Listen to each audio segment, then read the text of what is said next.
गीता माता की जय। आज हम 5वें अध्याय को पढ़ेंगे, सुनेंगे। 5वां अध्याय में कर्म योग और कृष्ण भावना भावित कर्म दोनों का उल्लेख है। आज 5वां अध्याय अर्जुनवाद से शुरू होता है। अर्जुनवाच संन्यासं कर्मणां कृष्ण पुनर्योगं च संशसि यत् श्री एतयो एकं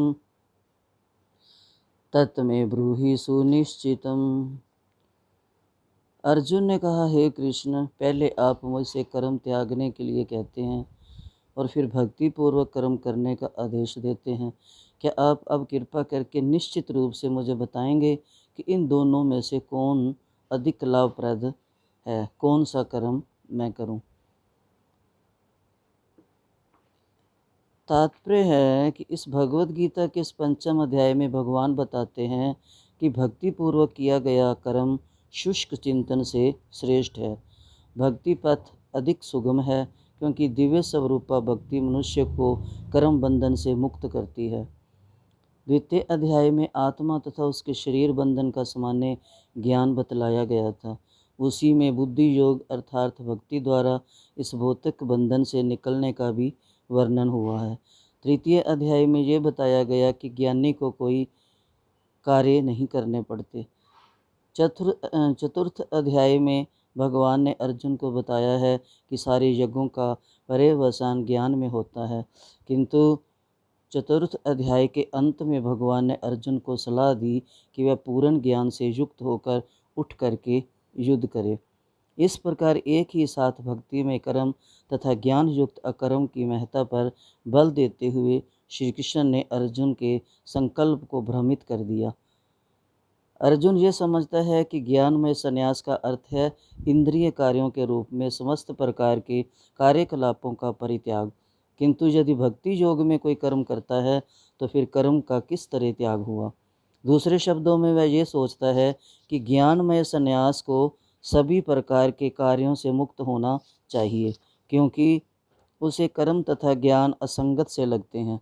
ऐसा लगता है कि वह ये नहीं समझ पाया कि ज्ञान के साथ किया गया कर्म बंधनकारी न होने के कारण अकर्म के ही तुल्य है। अतएव ये पूछता है कि वह सब प्रकार से कर्मों त्याग दे या पूर्ण ज्ञान से युक्त होकर कर्म करे। तो इतनी बात सुनकर भगवान बोलते हैं, भगवानोवाच संन्यास कर्मयोग च निःशेष करो उभो तयो तु कर्म संन्यासात् कर्मयोग विशिष्यते। श्री भगवान ने उत्तर दिया कि मुक्ति के लिए तो कर्म का परित्याग तथा भक्ति में कर्म दोनों ही उत्तम है, किंतु इन दोनों में से कर्म के परित्याग से भक्ति युक्त कर्म श्रेष्ठ है। कि जो भक्ति के साथ कर्म किया जाता है, जिस कर्म को हम भगवान के साथ जोड़कर कर्म करते हैं, वह कर्म अति श्रेष्ठ है। जो पुरुष ना तो कर्म फलों से घृणा करता है और ना कर्म फल की इच्छा करता है, वह नित्य सन्यासी जाना जाता है। हे महाबाहु अर्जुन, ऐसा मनुष्य समस्त द्वंद्वों से रहित होकर भवबंधन को पार कर पूर्णतया मुक्त हो जाता है। अज्ञानी ही भक्ति को भौतिक जगत के विश्लेषणात्मक अध्ययन से भिन्न कहते हैं। जो वस्तुतः ज्ञानी है वह कहते हैं कि जो इनमें से किसी एक मार्ग का भली भांति अनुसरण करता है वह दोनों के फल प्राप्त कर लेता है। जो ये जानता है कि विश्लेषणात्मक अध्ययन द्वारा प्राप्य स्थान भक्ति द्वारा भी प्राप्त किया जाता है, और इस तरह जो सांख्य योग तथा भक्ति योग को एक समान देखता है, वह वही वस्तुओं को यथा रूप में देखता है। भक्ति में लगे बिना केवल समस्त कर्मों का परित्याग करने से कोई सुखी नहीं बन सकता, परंतु भक्ति में लगा हुआ विचारवान व्यक्ति शीघ्र ही परमेश्वर को प्राप्त कर लेता है।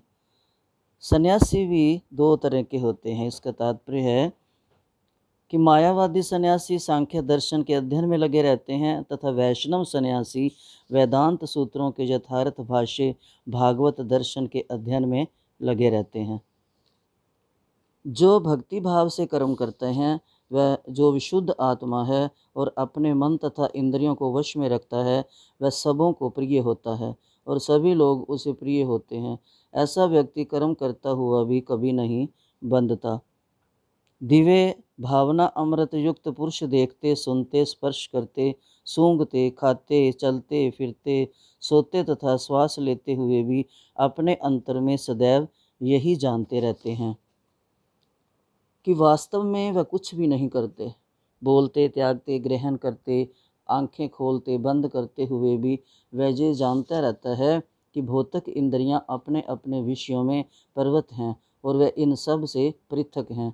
जो व्यक्ति कर्म फलों को परमेश्वर को समर्पित करके आसक्ति रहित होकर अपना कर्म करता है, वह पाप कर्मों से उसी प्रकार अप्रभावित रहता है जिस प्रकार कमल पत्र जल से अस्पृश्य रहता है। योगी जन आसक्ति रहित होकर शरीर, मन, बुद्धि तथा इंद्रियों के द्वारा भी केवल शुद्धि के लिए ही कर्म करते हैं। जब तात्पर्य है इसका कि जब कोई कृष्ण भावना अमृत में कृष्ण की इंद्रिय तृप्ति के लिए शरीर, मन, बुद्धि अथवा इंद्रियों द्वारा कर्म करता है तो वह भौतिक कलमश से मुक्त हो जाता है। कृष्ण भावना भावित व्यक्ति के कार्यों से कोई भौतिक फल प्रकट नहीं होता। अतः सामान्य रूप से सदाचार कहे जाने वाले शुद्ध कर्म कृष्ण भावना अमृत में रहते हुए सरलता से संपन्न किए जा सकते हैं। अपने शरीर, मन, बुद्धि तथा वाणी से कृष्ण भावना अमृत में कर्म करता हुआ कृष्ण सेवा में व्यक्ति इस संसार में भी मुक्त रहता है, भले ही वह तथाकथित अनेक भौतिक कार्यकलापों में व्यस्त क्यों न रहे। उसमें अहंकार नहीं रहता, क्योंकि वह इसमें विश्वास नहीं रखता कि वह भौतिक शरीर है अथवा ये शरीर उसका है। वह ये जानता है कि ये शरीर नहीं है और ना ये शरीर ही उसका है। वह स्वयं श्री कृष्ण भगवान का है और उसका ये शरीर भी कृष्ण की संपत्ति है।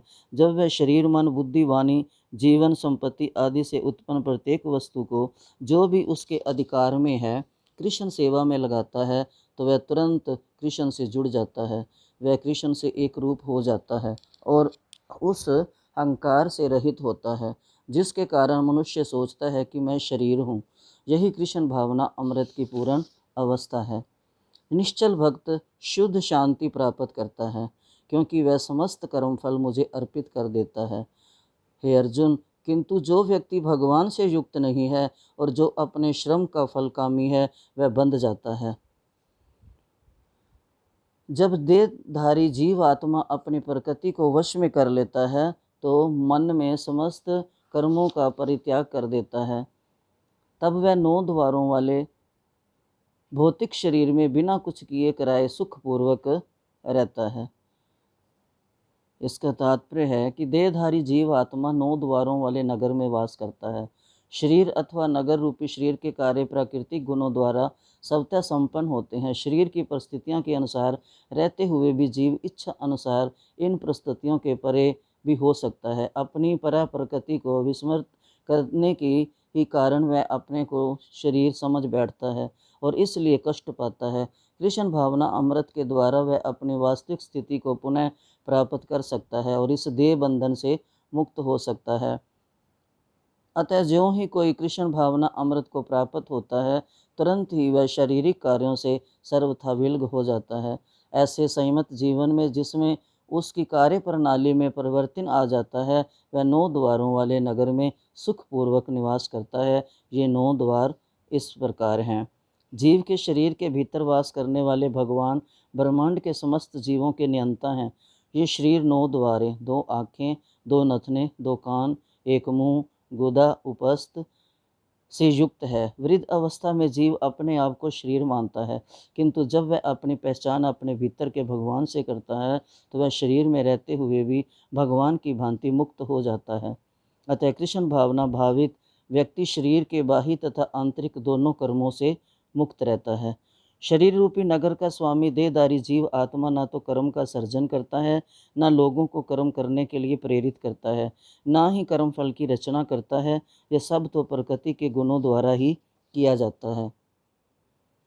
परमेश्वर ना तो किसी के पापों को ग्रहण करता है ना पुण्यों को, किंतु सारे देहधारी जीव इस अज्ञान के कारण मोहग्रस्त रहते हैं जो उनके वास्तविक ज्ञान को आच्छादित किए रहता है।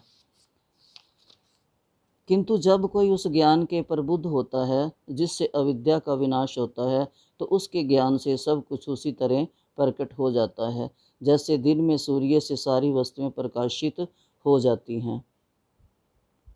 इसका तात्पर्य है कि जो लोग कृष्ण को भूल गए हैं वे निश्चित रूप से मोहग्रस्त होते हैं, किंतु जो कृष्ण भावना भावित हैं वे नहीं होते।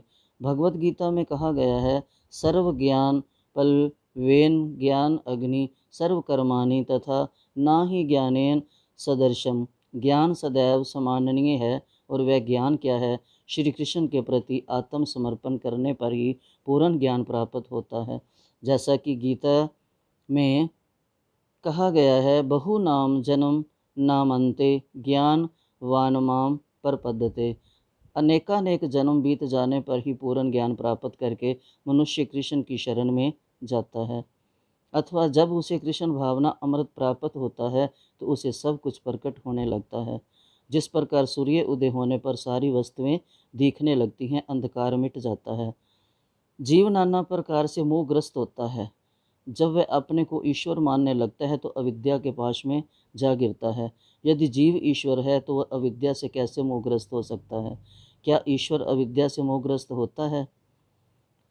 जब मनुष्य की बुद्धि, मन, श्रद्धा तथा शरण सब कुछ भगवान में स्थिर हो जाता है, तभी वह पूर्ण ज्ञान द्वारा समस्त कलमश से शुद्ध होता है और मुक्ति के पथ पर अग्रसर होता है।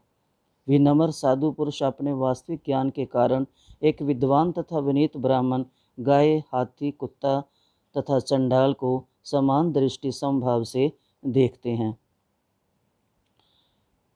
जैसे नामदेव को हुआ था, उसको कुत्ते में भी भगवान दिखते थे, मीरा को विष में भी भगवान दिखते थे। ऐसे ही जब जिनकी दृष्टि भी कृष्ण भावना भावित हो जाती है, उनको हर चीज़ में भगवान ही नज़र आते हैं। इसका कारण परमेश्वर से उनका संबंध है। जब परमेश्वर से संबंध होता है, रिश्ता होता है और पक्का विश्वास होता है, भगवान में श्रद्धा होती है, तो गीता से कुछ ज्ञान जागता है तो सब चीज़ में भगवान नज़र आते हैं। जिनके मन एकता तथा समता में स्थित हैं, उन्होंने जन्म तथा मृत्यु के बंधनों को पहले ही जीत लिया है। वे ब्रह्म के समान निर्दोष हैं और सदा ब्रह्म में ही स्थित रहते हैं। जो ना तो प्रिय वस्तु को पाकर हर्षित होता है और ना अप्रिय को पाकर विचलित होता है, जो स्थिर बुद्धि है वो मोह रहित है, भगवद विद्या को जानने वाला है, वह पहले से ही ब्रह्म में स्थित रहता है। तात्पर्य है, यहाँ पर स्वरूप सिद्ध व्यक्ति के लक्षण दिए गए हैं। पहला लक्षण ये है कि उसमें शरीर और आत्म तत्व के ताद आत्मय का भ्रम नहीं रहता। वह ये भली भांति जानता है कि मैं ये शरीर नहीं हूँ, अपितु भगवान का एक अंश हूँ। अतः कुछ प्राप्त होने पर ना तो उसे प्रसन्नता होती है और ना ही शरीर की कुछ हानि होने पर शोक होता है। मन की यह स्थिरता स्थिर बुद्धि या आत्म बुद्धि कहलाती है। अतः वह ना तो स्थूल मानकर आत्मा के अस्तित्व को ठुकराता है। इस ज्ञान के कारण वह परम सत्य अर्थात ब्रह्म, परमात्मा तथा भगवान के ज्ञान को भली भांति जान लेता है। इस प्रकार वह अपने स्वरूप को जानता है और ब्रह्म से हर बात में तदाकार होने का कभी यत्न नहीं करता। इसे ब्रह्म साक्षात्कार या आत्म साक्षात्कार कहते हैं। ऐसी स्थिर बुद्धि कृष्ण भावना भावित कहलाती है। ऐसा मुक्त पुरुष भौतिक इंद्रिय सुख की ओर आकर्ष नहीं होता, अपितु सदैव समाधि में रहकर अपने अंतर में आनंद का अनुभव करता है। इस प्रकार स्वरूप सिद्ध व्यक्ति पर ब्रह्म में एकाग्रचित होने के कारण असीम सुख भोगता है।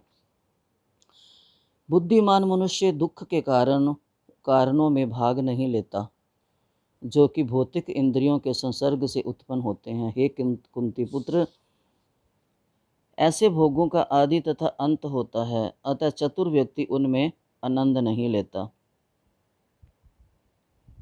यदि इस शरीर को त्यागने के पूर्व कोई मनुष्य इंद्रियों के वेगों को सहन करने तथा इच्छा एवं क्रोध के वेग को रोकने में समर्थ होता है, तो वह इस संसार में सुखी रह सकता है। जो अंतकरण में सुख का अनुभव करता है, जो कर्मठ है और अंतकरण में ही रमन करता है, जिसका लक्ष्य अंतर्मुखी होता है, वह सचमुच पूर्ण योगी है। वह परब्रह्म में मुक्ति पाता है और अंततो गत्वा ब्रह्मा को प्राप्त होता है। इसका तात्पर्य है, जब तक मनुष्य अपने अंतकरण में सुख का अनुभव नहीं करता, तब तक भला बाहरी सुख को प्राप्त करने वाली बाहरी क्रियाओं से कैसे छूट सकता है। मुक्त पुरुष वास्तविक अनुभव द्वारा सुख भोगता है, अतः वह किसी भी स्थान में मौन भाव से बैठकर अंतकरण में जीवन के कार्यकलापों का आनंद लेता है। ऐसा मुक्त पुरुष कभी बाह्य भौतिक सुख की कामना नहीं करता। वह अवस्था ब्रह्मभूत कहलाती है, जिसे प्राप्त करने पर भगवत धाम जाना निश्चित है। जो लोग संशय से उत्पन्न होने वाले द्वैत से परे हैं, जिनके मन आत्म साक्षात्कार में रहते हैं, जो समस्त जीवों के कल्याण कार्य करने में सदैव व्यस्त रहते हैं और जो समस्त पापों से रहित हैं, वे ब्रह्म निर्वाण मुक्ति को प्राप्त होते हैं। जो क्रोध तथा समस्त भौतिक इच्छाओं से रहित हैं, जो स्वरूप सिद्ध आत्म संयमी हैं, जो संसिद्धि के लिए निरंतर प्रयास करते हैं, उनकी मुक्ति निकट भविष्य में सुनिश्चित है। इसका तात्पर्य है, मोक्ष के लिए सतत प्रयत्नशील रहने वाले साधु पुरुषों में जो कृष्ण भावना भावित होता है, वह सर्वश्रेष्ठ है तथा इसकी पुष्टि भागवत में भी है। भक्तिपूर्वक भगवान वासुदेव की पूजा करने का प्रयास तो करो। बड़े से बड़े साधु पुरुष भी इंद्रियों के वेग को उतनी कुशलता से रोक पाने में समर्थ नहीं हो पाते, जितना कि वह जो कर सकाम कर्म की तीव्र इच्छा को समूल नष्ट करके और भगवान के चरण कमलों की सेवा करके दिव्य आनंद में लीन हो जाते हैं। बद्ध जीव में कर्म के फलों को भोगने की इच्छा इतनी बलवती होती है कि ऋषि मुनियों तक के लिए कठोर परिश्रम के बावजूद ऐसी इच्छाओं को वश में करना कठिन होता है। जो भगवत भगत कृष्ण चेतना में निरंतर भक्ति करता है, कृष्ण सेवा में रहता है और आत्म साक्षात्कार में सिद्ध होता है, वह शीघ्र ही मुक्ति प्राप्त करता है। आत्म साक्षात्कार का पूर्ण ज्ञान होने से वह निरंतर समाधि सत रहता है। ऐसा ही एक उदाहरण भी है कि जैसे मछली, कछुआ तथा पक्षी केवल दृष्टि चिंतन तथा स्पर्श से अपने संतानों को पालते हैं, हे पद्मज, मैं भी उसी तरह करता हूँ।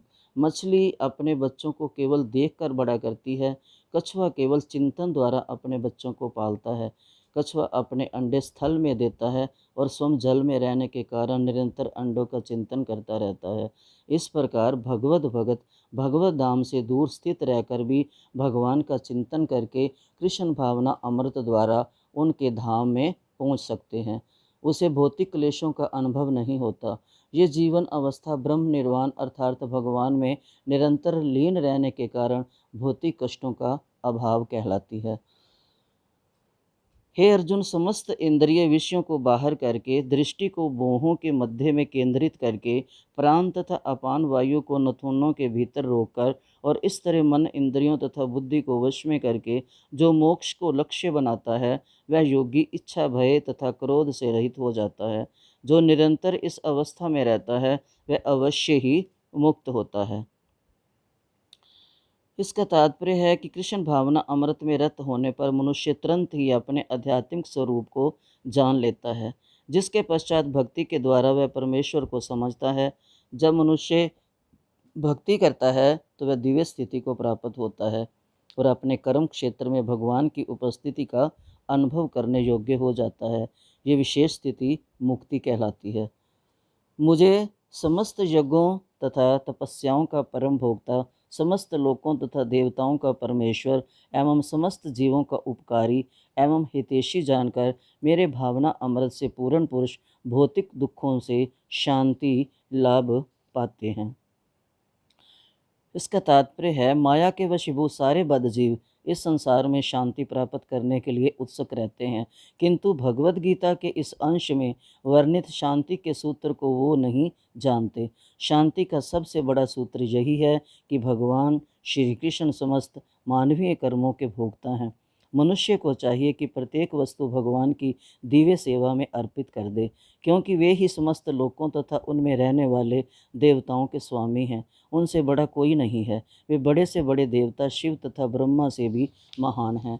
वेदों में कहा गया है, भगवान को तमेश्वर नाम परम महेश्वर कहा गया है। माया के वशीभूत होकर सारे जीव सर्वत्र अपना प्रभुत्व जताना चाहते हैं, लेकिन वास्तविकता तो ये है कि सर्वत्र भगवान की माया का प्रभुत्व है। भगवान प्रकृति के स्वामी हैं और बद्ध जीव प्रकृति के कठोर अनुशासन के अंतर्गत हैं। जब तक कोई इन तथ्यों को समझ नहीं लेता, तब तक संसार में व्यष्टि या समष्टि रूप से शांति प्राप्त कर पाना संभव नहीं है। कृष्ण भावना अमृत का यही अर्थ है। भगवान कृष्ण परमेश्वर हैं तथा देवताओं सहित सारे जीव उनके आश्रित हैं। पूर्ण कृष्ण भावना अमृत में रहकर ही पूर्ण शांति प्राप्त की जा सकती है। ये 5वां अध्याय कृष्ण भावना अमृत की, जिसे सामान्यतः कर्म योग कहते हैं, व्यवहारिक व्याख्या है। यहाँ पर इस प्रश्न का उत्तर दिया गया है कि कर्म योग से मुक्ति किस तरह प्राप्त होती है। कृष्ण भावना अमृत में कार्य करने का अर्थ है परमेश्वर के रूप में भगवान के पूर्ण ज्ञान के साथ कर्म करना। ऐसा कर्म दिव्य ज्ञान से भिन्न नहीं होता। प्रत्यक्ष कृष्ण भावना अमृत भक्ति योग है और ज्ञान योग वह पथ है जिससे भक्ति योग प्राप्त किया जाता है। कृष्ण भावना अमृत का अर्थ है परमेश्वर के साथ अपने संबंध का पूर्ण ज्ञान प्राप्त करके कर्म करना, और इस चेतना की पूर्णता का अर्थ है कृष्ण या श्री भगवान का पूर्ण ज्ञान। शुद्ध जीव भगवान के अंश रूप से ईश्वर का शाश्वत दास है। वह माया पर प्रभुत्व जताने की इच्छा से ही माया के संपर्क में आता है और यही उसके कष्टों का मूल कारण है। जब तक वह पदार्थ है के संपर्क में रहता है, उसे भौतिक आवश्यकताओं के लिए कर्म करना पड़ता है, किंतु कृष्ण भावना अमृत उसे पदार्थ की परिधि में स्थित हुए भी आध्यात्मिक जीवन में ले आता है, क्योंकि भौतिक जगत में भक्ति का अभ्यास करने पर जीव का दिव्य स्वरूप पुनः प्रकट होता है। जो मनुष्य जितना ही प्रगत है, वह उतना ही पदार्थ के बंधन से मुक्त रहता है।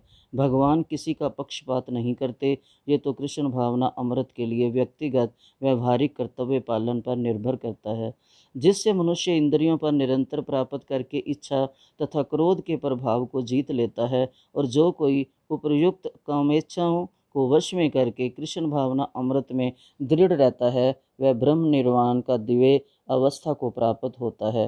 कृष्ण भावना अमृत में अष्टांग योग पद्धति का स्वमेव अभ्यास होता है, क्योंकि इसमें अंतिम लक्ष्य की पूर्ति होती है। यम नियम आसन प्राणायाम प्रत्याहार धारणा ध्यान तथा समाधि के अभ्यास द्वारा धीरे धीरे प्रगति हो सकती है, किंतु भक्ति योग में तो ये प्रस्तावना के स्वरूप हैं, क्योंकि केवल इसी से मनुष्य को पूर्ण शांति प्राप्त हो सकती है। यही जीवन की परम सिद्धि है। यही हमारा भी कर्तव्य है कि हम इस गीता को पढ़कर, और जो इस गीता को पढ़कर ऊंचे पद को प्राप्त हुए हैं या जिन्होंने मुक्ति पाई है, जिन्होंने कर्म बंधनों से छुटकारा पाया है, हम भी उनके पद चिन्हों पर चलकर इस गीता का लाभ उठाएं, गीता को पढ़ें, सुनें, मनन करें, जीवन में उतारें। यही हमारा जीवन का लक्ष्य होना चाहिए। बोल गीता मैया की जय। अब 5वें अध्याय का महात्म कहते हैं कि गीता सुनने का महात्म कितना बड़ा होता है। इसमें शिवजी से पार्वती जी ने पूछा कि हे महाराज, गीता के 5वें अध्याय का महात्म बड़ा श्रेष्ठ सुना जाता है, सो आप कृपा करके मुझे सुनाइए। तब शिवजी ने पार्वती जी से कहा कि जिस प्रकार मैं गीता के 5वें अध्याय का महात्म वर्णन करूँगा, इसी प्रकार लक्ष्मी जी ने विष्णु जी से पूछा, और विष्णु जी ने जैसा सुनाया है वह मैं तुमसे कहता हूँ। मंदाकिनी नदी के किनारे करवी नाम की नगरी है। वहाँ पर पिंगल नाम का एक ब्राह्मण वेद शास्त्र का जानने वाला और साधु महात्माओं की सेवा करने वाला था। उसने एक बार मंदाकिनी के तट पर बड़ा भारी यज्ञ आरंभ किया। यज्ञ में बलि के लिए एक बकरा लाया गया। उसे स्नान करा के पूजन किया तो बकरा हंसकर बोला कि हे विप्र, इन यज्ञों से जो फल मिलता है वह चंचल और नाशवान है। यज्ञ करने वाले की मोक्ष नहीं होती। बकरे का ये शब्द सुनकर यज्ञ में बैठे सभी ब्राह्मण आश्चर्य में पड़ गए। तब पिंगल ब्राह्मण हाथ जोड़कर बोला कि आप अपने पूर्व जन्म का वृत्तांत कहिए कि किस कर्म से आपको बकरे की योनि मिली। तब वह बकरा बोला कि मैंने विपर के घर में जन्म लेकर अनेकों यज्ञ किए, एक समय मैं स्त्री के रोग शांति के लिए देवी जी की भेंट बकरा मंगाकर बलिदान देना चाहता था। वहीं पर उस बकरे की माता खड़ी थी। उसने देखा कि मेरे पुत्र का ये बलिदान देना चाहता है, तो उसने मुझे शाप दिया कि रे पापी विप्र, जो तू मेरे पुत्र को मारना चाहता है, तो तू भी बकरे की योनि को पाएगा। माता के शाप पर मैंने ध्यान नहीं दिया और उस बकरे का बलिदान किया। कुछ दिन बाद मेरी मृत्यु हुई, परंतु मुझे पूर्व जन्म का वृत्तांत याद है कि मनुष्य की योनि को छोड़कर मैं बंदर होकर नाचता रहा। फिर कुत्ते की योनि मिली। एक दिन भूख से व्याकुल होकर एक बालक को काट लिया। उस बालक के पिता ने उस अपराध में मुझे ऐसा मारा कि मैं मर गया। फिर मुझे एक बार घोड़े का जन्म मिला। एक समय मेरा मालिक तीर्थ यात्रा के लिए जाने लगा, तो मुझे दूसरे के हाथ में बेच गया। वह मुझे पेट भर खाने तक नहीं देता था। एक दिन जल पिलाने के लिए वह तालाब में ले गया, तब मैं वहाँ कीचड़ में फंस गया। मेरे मालिक ने निकालने के लिए बहुत उपाय किया, परंतु मैं नहीं निकल सका। वहीं मेरी मृत्यु हो गई। अनेक प्रकार की यातना व योनियों में दुख भोगकर मैंने फिर बकरे का जन्म पाया है। मुझे इस यज्ञ में तुम बलिदान करो, तो मेरे पूर्व जन्म के सब पाप दूर हो जाए। मैंने कुरुक्षेत्र में एक राजा को काल पुरुष दान करते समय गीता के 5वें अध्याय को सुना है। उसके प्रभाव से ही मुक्ति हो जाएगी। तब विपर ने उस बकरे से पूछा कि तुमने ऐसी घोर योनियां पाकर किस उपाय से उसका निर्वाह किया। बकरे ने कहा कि हे विप्र, जिस समय मैंने गीता के 5वें अध्याय को सुना, तभी से मेरा दुख बीत गया है। अब मेरे मुक्त होने का समय आ गया है। ये हाल जानकर गोविंद विप्र ने बकरे से गीता के 5वें अध्याय को सुना। बकरा मरने पर स्वर्ग को गया। विप्र भी यज्ञ को पूरा करके गीता के 5वें अध्याय का पाठ प्रतिदिन करने लगा, जिसके प्रभाव से उसकी मुक्ति हो गई। हे पार्वती, ये 5वें अध्याय का महात्म मैंने तुमको क्या सुनाया, जिसको सुनकर और जानकर सभी प्राणी मुक्त हो सकते हैं। बोल गीता मैया की जय। बोल श्री कृष्ण भगवान की जय। इस महात्म को सुनकर हम भी अपना जीवन कृतार्थ करें और अपने जीवन में उतारें। बोल बांके बिहारी लाल की जय।